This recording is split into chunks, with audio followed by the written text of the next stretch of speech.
Okay guys, for today's video.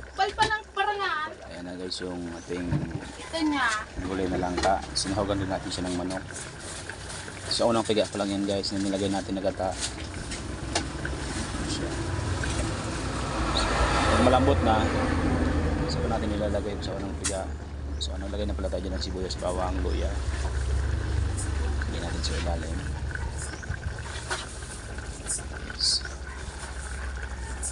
So ayan na guys, yung ating gulay na langka. So sa unang piga pa lang pala yan.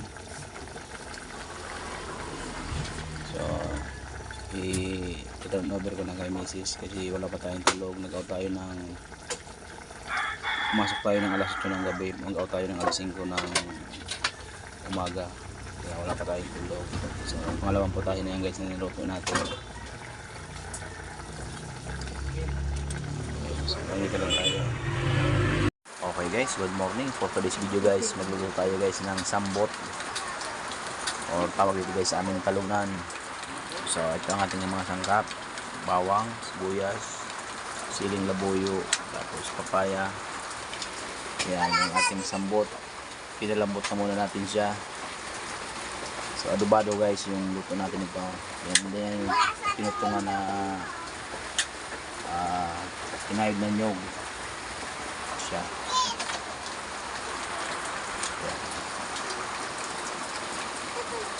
Yan guys, matching gulay na langka. Mamaya, so pakita natin mamaya yung pagluto nito. Yan guys, kanya tayo ng mantika, tapos ilagay natin yung sibuyas, bawang. So adobado na tapaya guys, luto natin ito.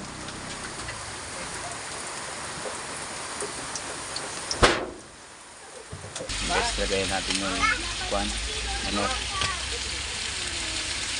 Nilagay natin siya. So na guys, nilagay natin yung gata. Nilagay na rin tayo ng mga sangkap. Pati yung papaya sinabay natin. Lagay natin itong maluto. Malambot na siya. Paralambot na lang natin dyan yung kuan, papaya. Yan lang yung hintay natin maluto. Kasi yung manok dating malambot na siya. Kasi pinalambot na natin, pinakulo natin siya malambot.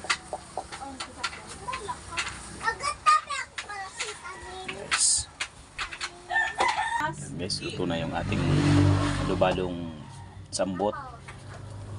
So guys, yummy.